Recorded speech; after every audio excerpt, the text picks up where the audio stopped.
bringing news that matters to you. You're watching the Bahamas Tonight Northern Edition. Welcome back.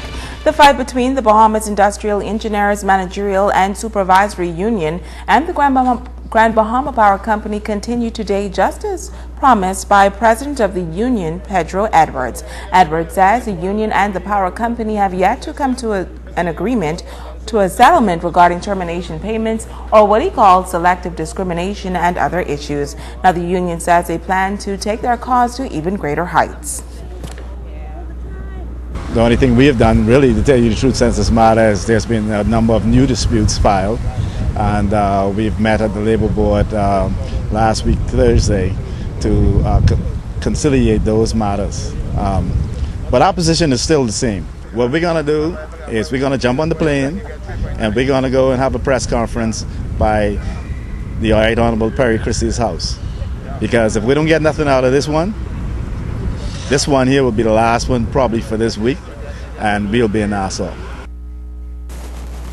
In other news, there are a few seaplane operations that run regular schedules to Bimini, but only one is owned and operated by U.S. military pilots and seaplane instructors. President of Tropic Ocean Airways, Rob Saravallo, says they began flying to Bimini in June of 2011 and traveled to the islands about 4 times a week. The Tropic Ocean crew also offers chartered flights all over the country. We've gotten anywhere from the rich and the famous and a lot of high-end clients to, just your average person who wants to go over and hang out in Bimini and go swim with some sharks. That's the reason why we started the scheduled service, because we could sell those seats 4 times a week per seat, as opposed to chartering the entire airplane, which brings the actual cost down, so the average person can get out there and have a good flight to Bimini. In fact, majority of airlines, actually all the other airlines that come into Bimini go into South Bimini. So if you're actually coming into North Bimini, it's much more convenient to jump on a seaplane. You could buy a seat. We'll fly you right into North Bimini. You don't have to go through TSA or security lines in South Florida, and you land in North Bimini, the harbor, and you actually beat the guys that are going into South Bimini. Rob says he was inspired to own a seaplane business from childhood and always knew his destination would be the Bahamas. He began traveling to Bimini when he was 15 years old and says he fell in love with the island's laid-back atmosphere. I joined the Navy when I was 26. I flew F-14s, F-18s, and now I fly the F-5s. I've flown over Iraq. I've traveled around the world in aircraft carriers, but I always wanted to come back and start a seaplane company and fly flights between Fort Lauderdale and Bimini. That was my pride. So when we finally got this thing going, put a lot into it to get it going, and we had it. I just wanted to be able to give back to the island a little bit.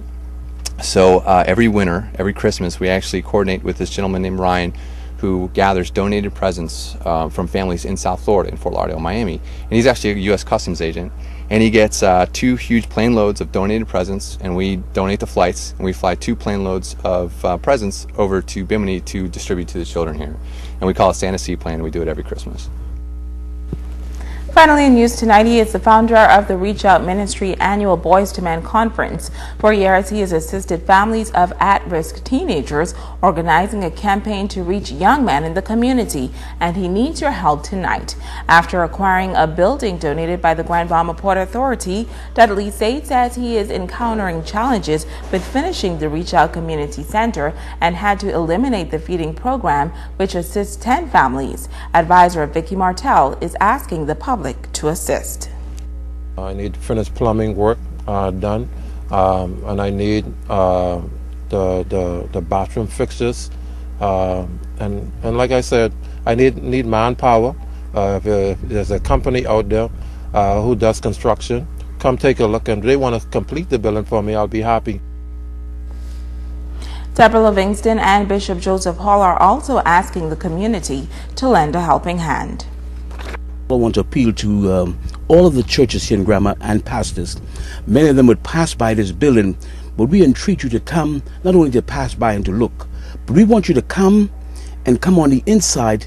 And when you come to the building, please bring a check with you, whether it's blank, and when you feel the Spirit of the Lord upon you, you can write the amount in whilst you're there. If anyone out there that wants to help the Outreach Center, come one day and paint the wall or put up a sheetrock, and all the churches and communities and different organizations we have on Grand Bahama, if they would participate as well, then we can get a lot farther. But at Corner Bahamas, we just want the Outreach Center to know that the partners, on behalf of the partners, the management, and the staff, that anything they need to assist us with this